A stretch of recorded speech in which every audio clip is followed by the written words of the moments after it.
resguardo indígena que no esté referido a un territorio concreto y particular, delimitado además. Y que se sepa, aquí la Fiscalía no probó que el escenario donde sucedió el crimen era un resguardo indígena. Eso era una hacienda, propiedad privada, de particulares. Y que se sepa, esa sola circunstancia elimina cualquier duda en torno a si era o no era un territorio indígena. Aquí se dijo, pero no se probó tampoco, y eso es una de las tantas afirmaciones que se han hecho aquí, supuestamente para edificar una verdad, que los territorios indígenas no solamente eran los resguardos, sino las zonas por donde los indígenas tenían algún tránsito, es decir, una carretera. Que yo sepa, entonces, la carretera panamericana donde transitan muchos indígenas, pues también se volvió territorio indígena. Y aquí vino un experto y nos dijo que además los territorios indígenas se consideraban las zonas donde los indígenas ejercían algunas de sus actividades. Entonces yo, por ejemplo, de eso deduzco que como aquí está el CRIP, entonces Popayán es un territorio indígena. Y entonces, según esa secuencia, los indígenas están facultados para hacer aquí actos urgentes, porque ese es territorio indígena, como supuestamente era el sitio donde sucedieron los hechos.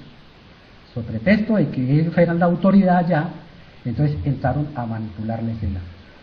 Pero eso simplemente lo quiero señalar porque es importante que eso quede claro en un juicio donde se está debatiendo este tema. Porque es que aquí no nos podemos meter mentiras. Aquí en el territorio nuestro existen jurisdicciones que tienen mando. Ahí hay una autoridad civil. La encargada de hacer eso era la inspectora de policía de Gabriel López. Aquí vino. No supo responder. ¿Por qué? De facto le quitaron las funciones. A ella le tocaba hacer esas funciones. De entregarle la zona a la fiscalía, que era la que tenía que hacer la investigación. Pero ese hecho me parece que no incidió en conocer la verdad que se pueda aquí haber verificado, pero sí me llama la atención que la misma fiscalía lo quiera venir como a desconocer, como decir, sí, es que ellos podían, es que ellos tenían allá. No tenían, señora juez, ninguna jurisdicción. El gobernador de Totoró no es el que ejerce jurisdicción civil en la zona, ¿no? Y seguramente que lo quiso hacer de muy buena voluntad, pero aquí viene otro problema de la verdad, es que él tenía su verdad. La verdad que él edificó es que los militares, en cumplimiento de políticas de Estado, estaban acabando con los indígenas. Esta es la verdad de él. Y que por eso tenían plena autonomía para ejercer las labores urgentes. Y entonces, modificaron algunas. No tiene importancia, sí, como que no, nomás cogieron 10 vainillas y les pusieron papelitos. Eso lo dijo la señora inspectora de policía y lo aceptan los mismos investigadores de la fiscalía. Señora juez, eso fue lo que se conoció ese día. La fiscalía acudió ante el llamado que por las emisoras y por todos los medios se hizo de ese atentado. Acudió la Defensoría del Pueblo, acudió la Procuraduría, acudieron las fuerzas militares, acudió la juez penal militar, además creyendo de que se trataba de un delito de su fuero, porque había sido cometido por militares, en fin. ¿Cómo se hicieron esas labores urgentes allí? ¿Cómo? Aquí quedó claro, fue la perito topógrafa de la fiscalía a levantar los planos. Sandra Ortiz. ¿Qué llevó Sandra Ortiz? 1 metro para hacer un levantamiento fotográfico y no sé qué otro elemento más. Y aquí interrogadas si esos eran los elementos para hacer esa actividad, dijo no, esos no son. ¿Por qué no los llevó? No los teníamos o no los encontramos, o por salir a la carrera, pero no los llevaron. Y entonces hizo un bosquejo. Claro, esos actos estaban ahí como medio. Llegamos, la Guardia Indígena tenía acorralado el terreno, los soldados estaban por allá medio arrinconados en una zona, en fin. Así se hicieron esas labores. Claro, como esas labores no eran muy confiables, realizadas en esa forma, la Fiscalía, con todo acierto, programó 8 días después, justamente 8 días después, el lunes siguiente, una recreación de los hechos, entiéndase una reconstrucción de los hechos. Pero lastimosamente esta reconstrucción de los hechos volvió con otro inconveniente. Los indígenas no la quisieron dejar hacer como se debía haber hecho. ¿Por qué? Porque pues, supuestamente ellos eran los que manejaban la zona. Entonces hubo que hacer una reunión con ellos. Desde la hora en que llegaron, aquí lo digo, el fotógrafo, quisimos hacerlo a la misma hora. Y se le preguntó, ¿y por qué a la misma hora? ¿Por capricho? ¿Qué dice? No, es que todos los profesores dicen que se tiene que hacer y que se debe tratar de hacer a la misma hora, porque obviamente lo que se trata es de retrotraer las cosas en las mismas circunstancias de modo, tiempo y lugar en que sucedieron.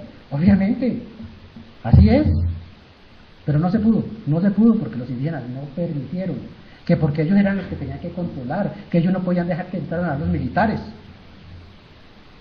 ni que estuvieran en el resguardo, ¿no? Pero así pasó, y hubo que llegar a acuerdos y convenios con ellos para poder que dejaran hacer la diligencia. En consecuencia, la diligencia se hace ya en horas del día. Claro que es distinto establecer las condiciones de visibilidad,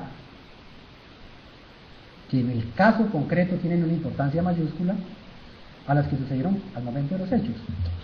Afortunadamente, en esas inspecciones y esos investigadores de la Fiscalía dejaron en claro, primero, que evidentemente, pues el plano que se había hecho, aunque no era el más técnico, pues de todas maneras había permitido unos informes sobre los cuales se habían pegado ellos para hacer el que sí se hizo como debió ser, con todos los elementos necesarios. Despejaron dudas. A la hora de los hechos se podría ver desde la zona donde estaba el otro grupo de soldados y concretamente donde estaba el sargento comandante del pelotón 7 de la compañía G. No, desde ahí no se veía. Es decir, él no tenía visibilidad. Él no podía ver si venía el carro o no venía. Luego, la presencia del carro simplemente había sido alertada. Paren un carro que viene en sentido Gabriel López Totoró. Y esto es importante. Gabriel López Totoró, no al contrario. Gabriel López Totoró. Porque le habían dicho la noche anterior que el carro andaba por allá. Y que era el mismo carro donde también, como se probó acá, pues se habían dado las informaciones de que posiblemente eran los que estaban cometiendo delitos comunes. Ojo, no combates, delitos comunes, ¿como cuáles? El secuestro y posterior homicidio de una señora, ocurrido unos días antes. Y hurtos, considerados a consecuencia de delincuencia común, que eran los que azotaban la zona y que tenían preocupada a la comunidad. Eso era lo que estaba supuestamente cometiendo ese carro, pero los que lo estaban cometiendo, que andaban en ese carro supuestamente de color rojo o vino tinto, desde luego se presumía que cargaban armas, porque a ellos se les estaba endilgando la responsabilidad del secuestro y del homicidio, que fue con arma de fuego. Luego, esa información no era tampoco así como inventada. Esos son los hechos probados. La Fiscalía probó otro poco más. No sé por qué en el alegato de conclusión se omitieron esas pruebas importantes. Es que el día de los hechos, señora juez, como aquí se quedó demostrado, el pelotón 7 de la compañía G del batallón José Hilario López estaba en desarrollo de una misión táctica y de una operación en la cual se enmarcaba. Ahora, más adelante me referiré a ese aspecto.